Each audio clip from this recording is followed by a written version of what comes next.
Todos estão convidados.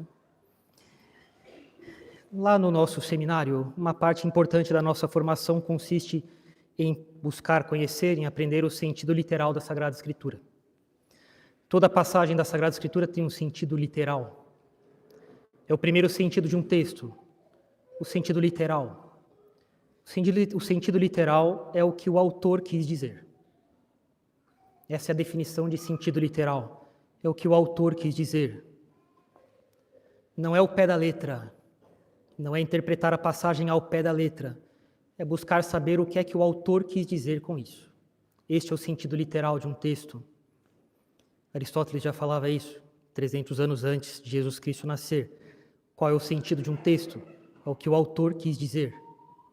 Ah, mas padre, está ambíguo. Então o autor não sabe escrever. Ele precisa aprender a escrever. Por exemplo, no livro do Apocalipse fala-se de 144 mil eleitos. O sentido literal dessa passagem não é ao pé da letra. Não é interpretá-la ao pé da letra. Não quer dizer 144 mil indivíduos numericamente contados. O sentido literal de 144 mil eleitos no Apocalipse é o que São João quis dizer com isso. É outra história. Esse é o primeiro sentido de um texto. Nós gostaríamos de falar um pouco hoje sobre o sentido literal desta passagem, que é muito interessante, e tirar algumas conclusões, alguns frutos para as nossas relações com Deus. Gostaríamos de falar um pouco sobre os fatos relacionados a esses magos do Evangelho de hoje e o que podemos unir ao texto de São Mateus a partir de dados históricos fora dos Evangelhos, usando alguns documentos relevantes. E para aprofundarmos nos dados históricos no sentido literal do que São Mateus quis dizer, nós vamos em algumas fontes da história antiga, da arqueologia, os textos dos padres da Igreja e também dos apócrifos, já vou explicar por quê, que tentaram preservar a memória desses fatos. Nós vamos olhar primeiro os dados históricos baseados em fontes de documentos específicos. E o que significa aqui no Evangelho a palavra magos? Entre os persas, medos, os caldeus, onde é o atual Iraque, o atual Irã. Nessas regiões, na época de Jesus Cristo e séculos antes, os magos formavam uma classe sacerdotal que cultivava a observação dos astros, que era nessa época muito misturado astrologia com astronomia.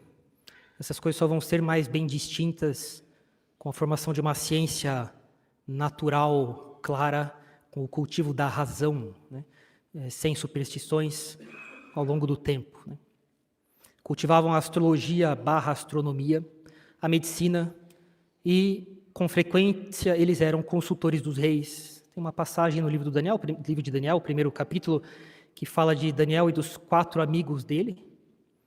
Né? 3 deles, esses 3 amigos, foram jogados na fornalha e não sofreram dano nenhum.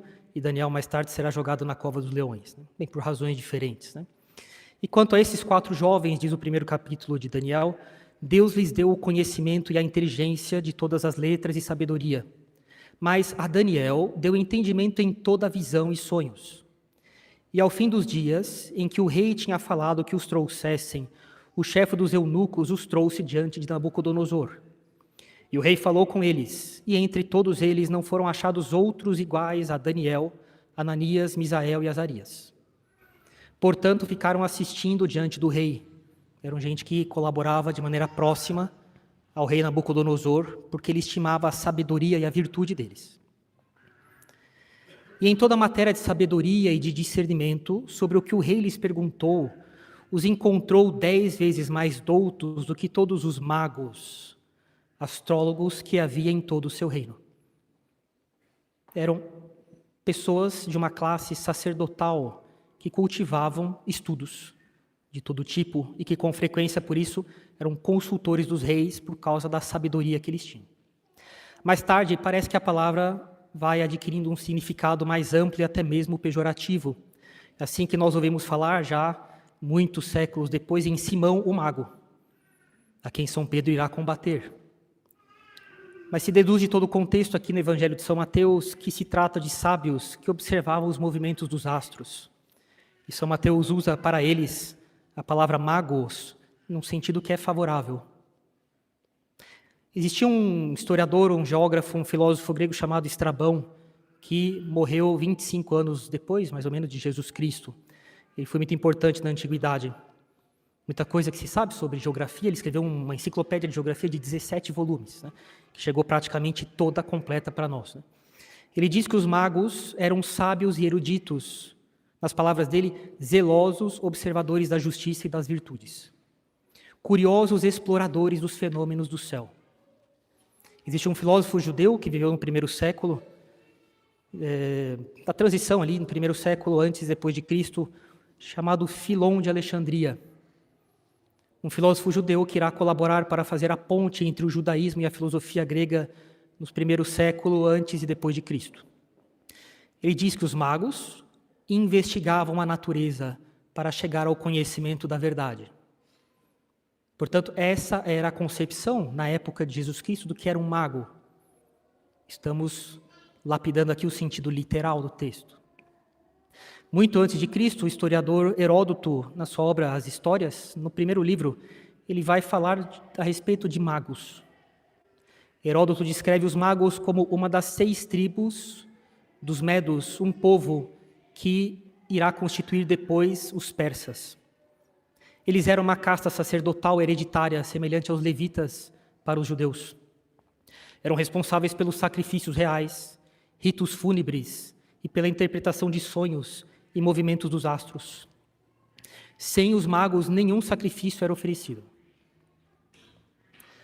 Mas com o tempo, sobretudo por causa dos gregos e romanos, a palavra mago não começou a ser usada, não passou a ser usada exclusivamente para um grupo específico de sábios ou de sacerdotes da Pérsia, apesar dessa ser sua origem primeira.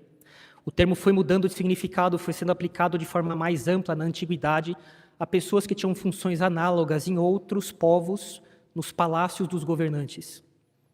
Eram intérpretes de sonhos, adivinhos, sábios. Essa palavra, de fato, deriva do persa, magos, referindo-se originalmente a uma tribo específica, dedicada à religião. No mundo grego e no mundo romano, no período do Novo Testamento, a palavra adquirirá um uso mais genérico. No Evangelho de São Mateus, os magos do Oriente são descritos como estrangeiros que seguem uma estrela e trazem presentes, mas não tem indicação estrita de que eles eram todos persas. O foco está na sabedoria da observação dos astros e na origem oriental deles. Em todo caso, mostram que o conhecimento da vinda do Messias estava presente em outras nações distantes, pagãs, que, por algum modo, Deus fez chegar a eles um conhecimento suficiente para que eles pudessem buscar Jesus Cristo.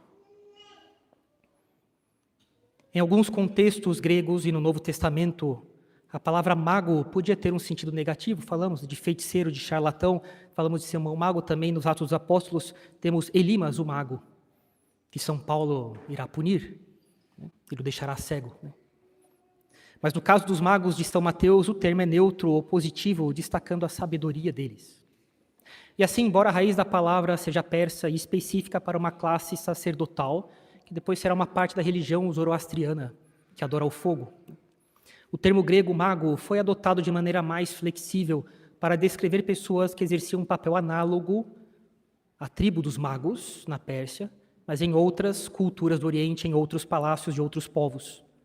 São Mateus diz apenas que eles eram do Oriente. Essa localização genérica para alguém da Palestina poderia significar a Arábia, a Pérsia ou a região da Mesopotâmia. Como falamos, se nós levarmos em conta a tradição escrita mais antiga, que alguns padres da igreja falam, e mais comum, se levarmos em conta os presentes que eles oferecem, a semelhança da língua árabe com o hebraico, porque a língua persa é uma língua indo-europeia, e, portanto, tem muita diferença comparada com uma língua semítica, que é de outra raiz, enquanto que o árabe e o hebraico são bem mais próximos. O que permitiria esses sábios uma leitura dos textos do Antigo Testamento, por exemplo. Eles tinham bibliotecas, eles pegavam escritos de outros povos também. Parece mais provável que eles fossem da Arábia. É a opinião de São Justino, de Tertuliano, de Santo Epifânio, e é a de muitos autores modernos, o Padre Prat, esse jesuíta que escreveu um livro fantástico sobre Jesus Cristo, o Padre Breton, o Padre Lagrange, é a opinião deles. A conclusão é de que quando São Mateus usa a palavra de magos, ele está usando um termo técnico preciso, não eram feiticeiros. Eram ou possivelmente membros de uma elite sacerdotal da Pérsia, reconhecida internacionalmente na antiguidade, ou eruditos de outras cortes orientais, como da Arábia, na opinião de vários padres da Igreja. Nós temos uma fonte visual dos magos, a mais antiga de todas. São mosaicos na Basílica de Santo Apolinário, em Ravenna. Essa basílica é fantástica, tem os mosaicos mais espetaculares da Itália, junto com os romanos, e Ravenna chegou a ser capital do Império. E existe um mosaico datado de 565 d.C., mostrando 3 homens vestidos com roupas persas, caminhando em direção a Nossa Senhora, que tem um menino Jesus no colo. Sobre a cabeça de cada um há 3 nomes: Santos Baltássar, Santos Melchior, Santos Gaspar. O que mostra que, pelo menos no século VI, a tradição dos nomes dos 3 reis magos já estava consolidada entre os cristãos. Temos o testemunho de um evangelho apócrifo, o Evangelho Armênio da Infância, do século VI. Embora seja um texto apócrifo, que não faz parte do cânon da Bíblia, nem foi inspirado por Deus, ele pode ser usado como testemunho histórico, para entender o que os cristãos orientais preservaram de memória a respeito disso. Esse texto traz muitos detalhes, além do que São Mateus fala. No capítulo 5, esse evangelho apócrifo cita os nomes de 3 reis magos. O primeiro é Melcom, o segundo Gaspar e o terceiro Baltazar. Então, Melchior, Gaspar, Baltazar. O texto diz que não viajavam sozinhos, que tinha uma comitiva pesada com eles, o que explicaria toda Jerusalém ficar espantada com tudo aquilo. Historicamente, a chegada de 3 homens com uma pequena escolta não assustaria um rei, mas a chegada de uma guarnição cheia de gente, entrando num território romano, tem um valor diplomático mais sério. E lógico, usamos esses escritos apócrifos como fonte histórica, na medida em que eles transmitem algo que é da tradição e que veio parar nos textos dos apócrifos. Isso não significa provar todas as coisas que eles dizem, tem muita coisa sem juízo ou completamente irreal. Né? Nós não aprovamos nada indistintamente do que está escrito ali. Né? Mas, por exemplo, os nomes de Santana e São Joaquim, eles são registrados num apócrifo, porque é o que a tradição ensinava e veio parar naquele texto, que é um testemunho histórico da tradição neste ponto. É por isso. Né? Depois, Tertuliano, um advogado de Cartago, na África do Norte, ele irá escrever num livro contra um herege, Marcião, pois o Oriente costumava ter magos quase como reis, porque vinham das cortes dos reis, eles traziam alguma autoridade do rei ali na pessoa deles, quase como que embaixadores. Eles não teriam ido atravessar os confins, as fronteiras do império e entrar em outro império sem a aprovação do rei deles. A autoridade do rei deles estava neles. E Tertuliano fará uma relação com o Salmo 72. Os reis de Tarsis e das ilhas trarão presentes ao Messias. No Salmo 72 fala-se dos reis de Tarsis e das ilhas. Tarsis é um lugar desconhecido. Existem alguns candidatos, algumas cidades que são candidatas, sobretudo cidades que eram ricas em comércio, cidades marítimas que tinham exploração de metais como ouro, prata, estanho. Não existe consenso absoluto de qual cidade seria essa cidade de Tarsis, mas existe uma opinião mais comum, mais tradicional, mais sólida, uma cidade no sul da Espanha, de Tartesso, que era uma cidade fenícia, onde havia mineração e comércio, e as pessoas do Mediterrâneo do leste, na Palestina, conheciam essa cidade. Outras hipóteses são a Ilha da Sardenha, a própria cidade de Cartago, Tarsus na Cilícia e algumas cidades na região da Índia, etc. Mas a opinião mais provável, mais sólida, seria uma cidade no sul da Espanha. Na verdade, a intenção, o sentido literal deste salmo é dizer que os confins do mundo conhecido O outro lado do Mediterrâneo, representando as nações distantes, viriam prestar homenagem ao Messias. Temos alguns registros astronômicos na China que falam de uma nova estrela. Nas crônicas da dinastia Han, na parte que fala das observações astronômicas que foram feitas naquela época. Fala de uma nova estrela que surgiu, nós temos a datação no calendário romano nosso, seria o ano 5 a.C. Ora, nós sabemos que Herodes morreu no ano 4 a.C. Bem, esses problemas de calendário, vocês conhecem bem, uma questão de matemática, depois vocês vão aprender na escola, se já não viram, que houve um ajuste do calendário, enfim, é por isso que tem essa coisa meio perplexa, falar que Jesus nasceu antes de Cristo, né? Enfim. Mas Herodes morreu 4 anos antes de Cristo, mas na datação matemática corrigida, né?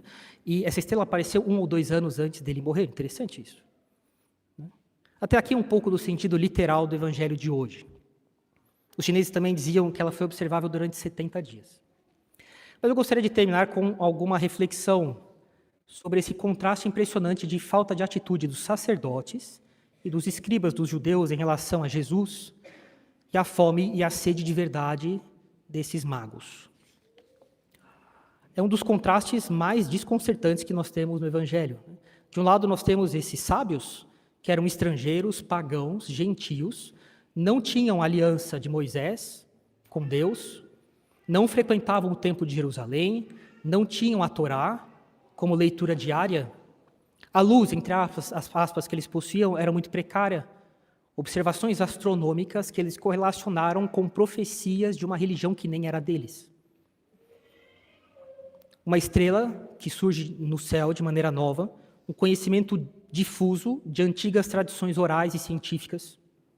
E, no entanto, para esses homens, este pouco foi suficiente para iniciar uma verdadeira epopeia, uma viagem heróica que entrou para a história. Eles enfrentaram um deserto, perigos de assaltantes, o cansaço de semanas ou alguns meses de viagem, o custo financeiro de uma caravana, o risco de se apresentar numa corte estrangeira, nunca se sabe o que pode acontecer. Eles vinham apenas com algum conhecimento de textos de outra religião e um sinal no céu, mas eles tinham a alma cheia de esperança.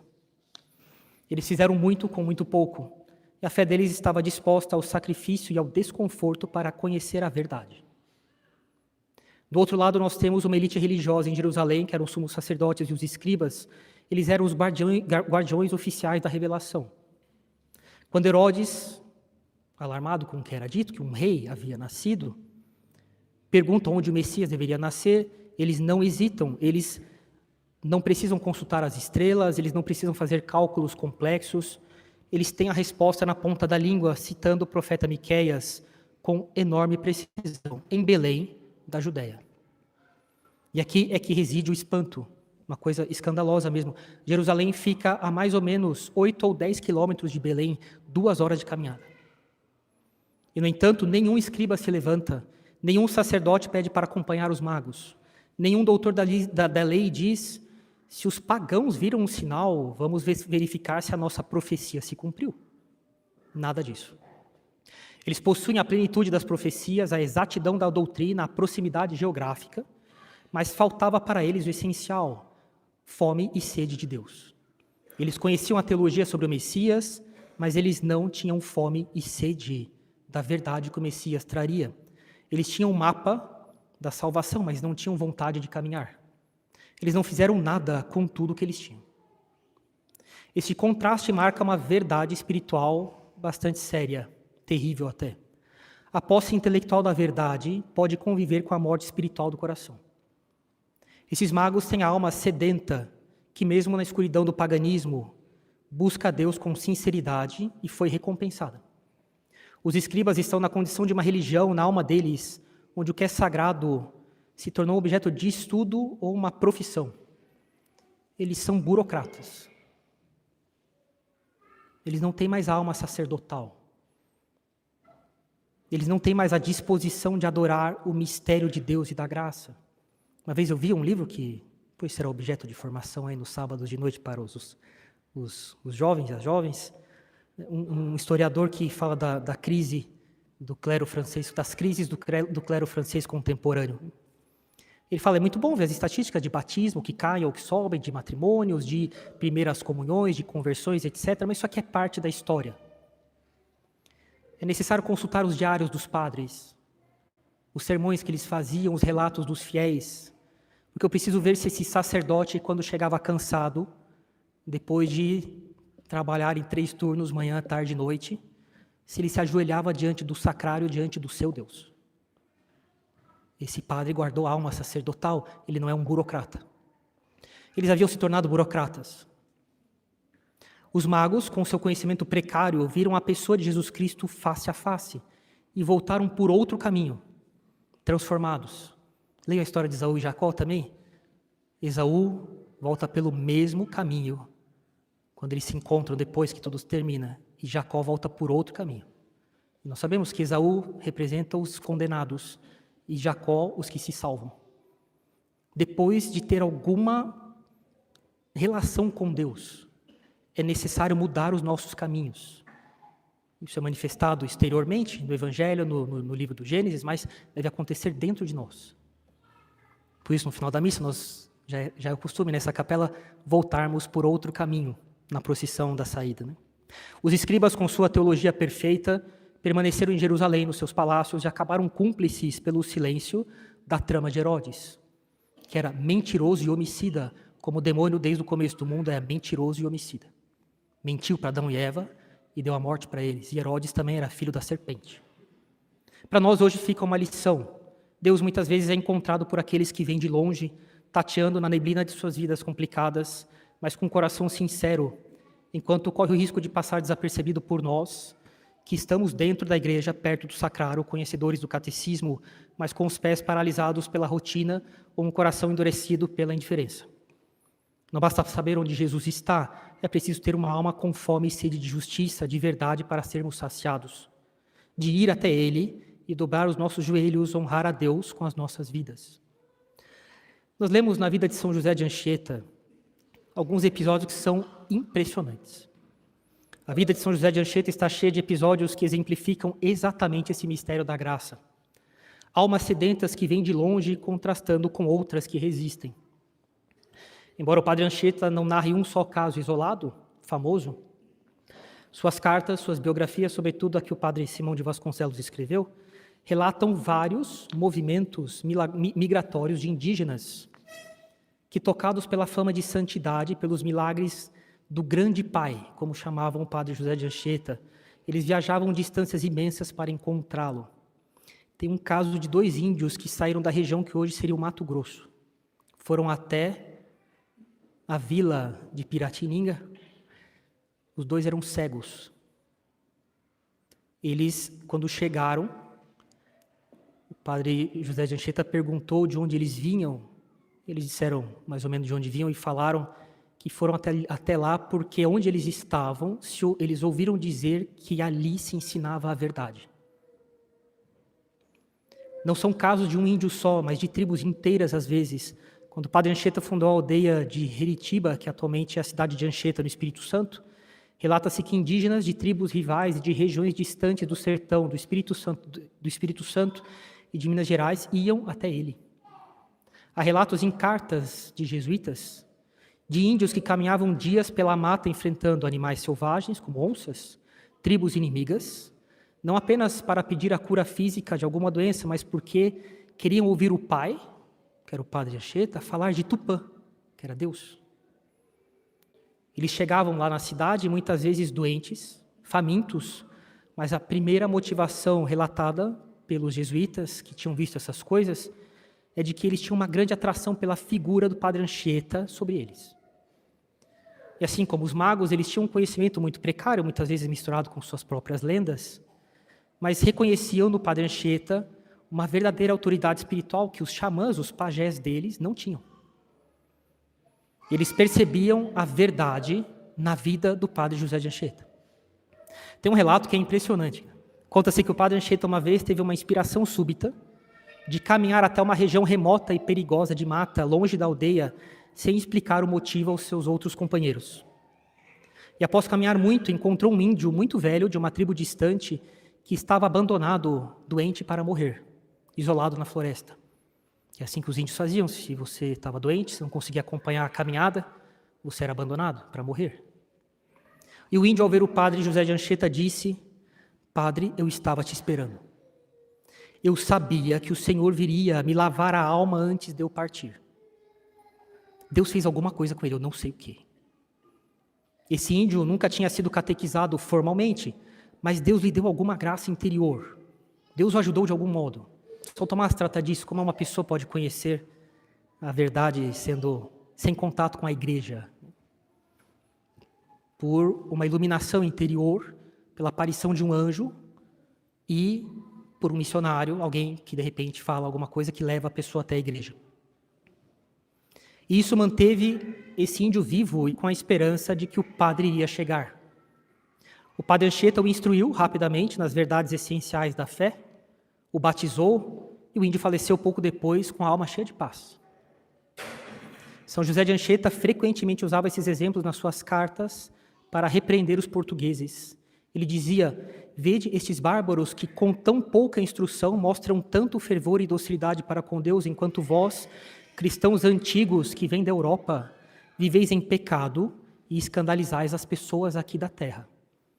Tem um relato, eles falam que uma hora eles precisavam que os índios convertidos saíssem da companhia dos índios pagãos que os corrompiam, né? E era uma ocasião de pecado. Então começaram a colocar eles em contato com os portugueses. Depois o padre Anchieta vai falar: bem, nós tivemos que nos mudar lá para dentro da floresta, para longe dos portugueses, porque eles às vezes eram piores do que os índios que não tinham se convertido.